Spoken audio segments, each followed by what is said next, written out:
Bon, ce matin à toi, j'espère que tu te portes bien. Je voudrais donc t'inviter à t'asseoir confortablement et à écouter la parole de Dieu.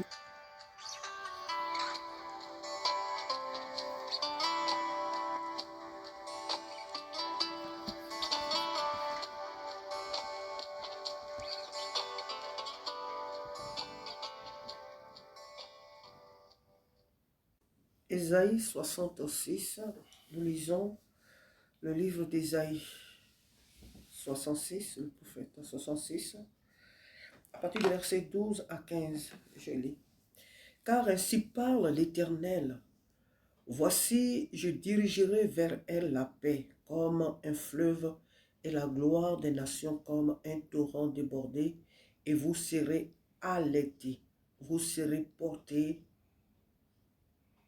sur les bras et caressés sur les genoux. Comme un homme que sa mère console, ainsi je vous consolerai, je vous consolerai. Vous serez consolés dans Jérusalem.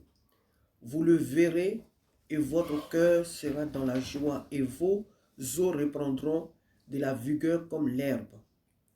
L'Éternel manifestera sa puissance envers ses serviteurs, mais il fera sentir sa colère à ses ennemis.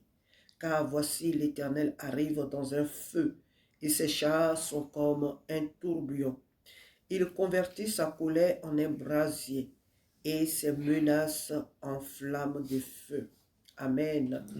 Il dit, car ainsi parle l'Éternel. Car ainsi parle l'Éternel. Voici, je dirigerai vers elle, vers qui? La maison d'Israël, Jérusalem, son Église. Aujourd'hui, nous sommes le peuple de la Nouvelle Alliance, donc nous parlons de l'Église, de toi et moi, qui sommes l'Église. Il dit, car ainsi parle l'Éternel, voici, je dirigerai vers elle la paix, comme un fleuve, et la gloire des nations comme un torrent débordé, et vous serez allaités. Voici la bénédiction que Dieu ce matin accorde à son peuple qui espère en lui, qui a les regards fixés sur lui. Le Dieu que nous servons n'est pas un Dieu qui maudit ses enfants, il les bénit. Dieu nous bénit chaque jour. Et son désir est que nous soyons heureux, dans chaque aspect, dans chaque domaine de notre vie. Dieu veut que nous soyons heureux. Dieu veut que nous soyons dans l'abondance. Dieu veut que nous soyons dans l'abondance.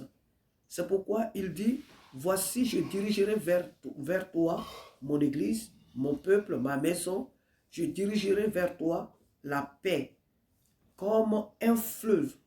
Dans cette paix, nous savons que quand le Seigneur dit la paix, il parle de la paix en tant que tranquillité, la paix en tant que repos, mais la paix qui contient tout ce qu'il nous faut pour vivre heureux sur la terre. La paix.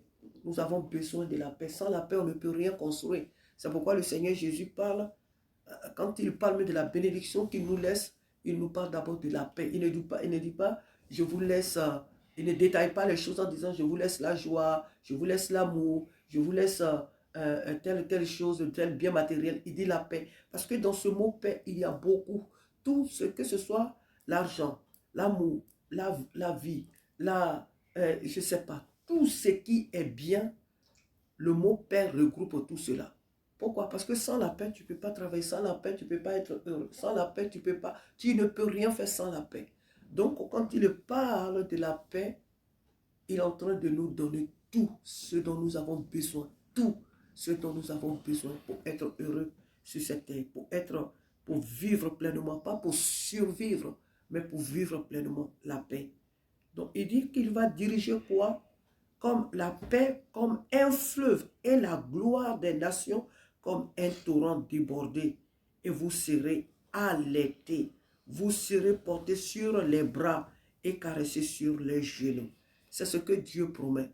Il promet cette richesse, il promet comment on appelle, cette abondance. Il promet cette opulence, il promet vraiment cette vie de joie, cette vie d'abondance qu'il promet. Dieu ne promet pas le désert. Quand il promet le désert, c'est que c'est un châtiment. Et des fois aussi, il peut nous faire passer par les épreuves, même si on a rien fait, mais il nous permet de passer par là parce qu'il veut nous former.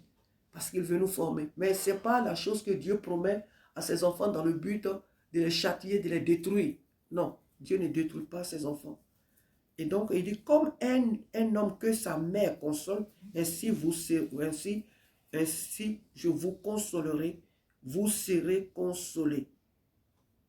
Vous serez consolés dans Jérusalem. La consolation, la Bible dit que le Saint-Esprit nous a été notre consolateur. Mais de quoi nous console-t-il? Il nous console des durs labeurs. Il nous console des dures épreuves. Il nous console des souffrances qui nous ont été imposées. Il nous console de tout ce qui nous a fait tellement pleurer, tout ce qui nous a fait souffrir, tout ce qui nous a fait gémir, tout ce qui nous a fait, toutes les souffrances que nos ennemis nous ont imposées. Il vient pour nous consoler de toutes les tristesses que nous avons, dont nous avons été l'objet. Il vient pour nous consoler. C'est vrai, nous disions hier, l'Esprit de Dieu nous disait hier, à travers la prédication, que la vie chrétienne n'est pas un fleuve tranquille, mais c'est vrai. Mais il faut comprendre aussi que la parole de Dieu, qui est si complexe, qui est si profonde, elle aussi, cette même parole nous promet l'abondance. Elle nous promet l'abondance. Et Jésus lui-même l'a dit, hein, il dit, il n'y a personne qui, à cause de lui, aurait quitté sa famille, tout ce qu'il a de précieux dans ce monde pour le suivre, et ne recevrait pas, n'aurait pas reçu, si je peux le dire comme ça, aux multiples, les choses qu'il a abandonnées, les biens qu'il a abandonnés. Il dit dans ce siècle, il a bien précisé, hein, parce que s'il ne le précisait pas, on aurait dit oui, certainement c'est bien là, c'est dans le ciel. Non, il dit dans ce siècle présent et dans le siècle à venir. Donc ce qui veut dire que celui qui sert Dieu, celui qui craint Dieu, et il est fort probable qu'il vive dans l'opulence. Amen. Dans le monde, dans ce monde où nous nous trouvons, dans ce siècle où nous nous trouvons, et dans les siècles à venir, il est fort possible que la personne vive dans l'opulence. Ce n'est pas mauvais. Ce n'est pas au ciel que Salomon était quand il était roi. Ce n'est pas au ciel que David était. Ce n'est pas au ciel que Ézéchias il était. Ce n'est pas au ciel que David était. Daniel, voilà, c'est lui surtout. Ce n'est pas au ciel que Daniel, ce n'est pas au ciel que Joseph se trouvait quand il vivait dans cette opulence. Ils ont traversé un temps des épreuves et Dieu les a mis dans l'opulence. Et c'est comme ça, c'est dans cette opulence-là qu'ils sont. Donc, il ne faut pas qu'en tant qu'enfant de Dieu, on soit rattaché à la pensée que, oui, quand Dieu nous promet, nous fait les promesses, oh non, ce sont que des paroles, oh non. Au moment où, si nous ne croyons pas que Dieu fasse ces choses dans cette vie-là, dans nos vies, ben, ces choses-là, nous ne les verrons pas. Pourquoi? Parce que nous ne croyons pas que Dieu puisse nous mettre dans l'abondance et vraiment dans une abondance extrême. Nous ne croyons pas. Oh, il faut croire. Quand Dieu dit qu'il va faire quelque chose, il faut tout simplement croire qu'il va la faire et puis le bénir en fonction, le remercier chaque jour. Seigneur, merci parce que je sais que je suis déjà dans cette opulence. Je suis déjà dans cette grâce. Merci Seigneur parce que tu as déjà pourvu. Merci parce que tu as déjà fait de moi une personne aussi qui va pouvoir aux besoins des autres. Qui va pouvoir, tu as déjà fait de moi une source vraiment de bénédiction pour ma famille élargie, restreinte, mais aussi pour mes frères, mes soeurs. Vraiment Seigneur, tu as déjà pourvu. Merci Seigneur. Je ne sais pas, c'est vrai, comment tu vas le faire. Mais comme tu as dit que tu vas le faire, sur ta parole, oui, moi je crois. Sur ta parole, je la crois. Je fonde ma foi sur ta parole. Si tu as dit que tu vas me mettre dans l'abondance, je crois parce que c'est toi qui es Dieu. C'est toi qui changes la vie des hommes en un clin d'œil. Je ne vais pas chercher autour de moi, mais comment ça va se faire. Mais quand il va le faire, ça ne me regarde pas de comment et pourquoi et quand. Ça ne me regarde pas. Tout ce que je sais, c'est que c'est une parole qui est sortie de la bouche de Dieu. Il va le faire. Amen. Il va le faire. Donc, ainsi, il dit, vous le verrez. Il n'a pas dit, il va le faire comme ça. Il dit, vous le verrez. Ce n'est pas question de... ce sont vos enfants, vos arrière-petits-enfants qui le verront. Il dit, vous le verrez. C'est des choses de notre vivant qu'il va faire. Alors, ce matin, que celui qui est dans les larmes, que celui qui est découragé, que celui qui vit dans des manques à ne point finir, ne baisse pas les bras, ne se décourage pas, ne désespère pas. Dieu est vivant. Il dit à moi, c'est à moi l'or et c'est à moi l'argent. Et toutes les richesses de ce monde appartiennent à l'Éternel. L'ennemi utilise ces choses-là pour tromper le monde. Mais l'or et l'argent appartiennent à l'Éternel. Alléluia. Et c'est ce qu'il nous promet ce matin. Il nous promet de restaurer. Là où il y avait des blocages, l'Éternel dit qu'il débloque.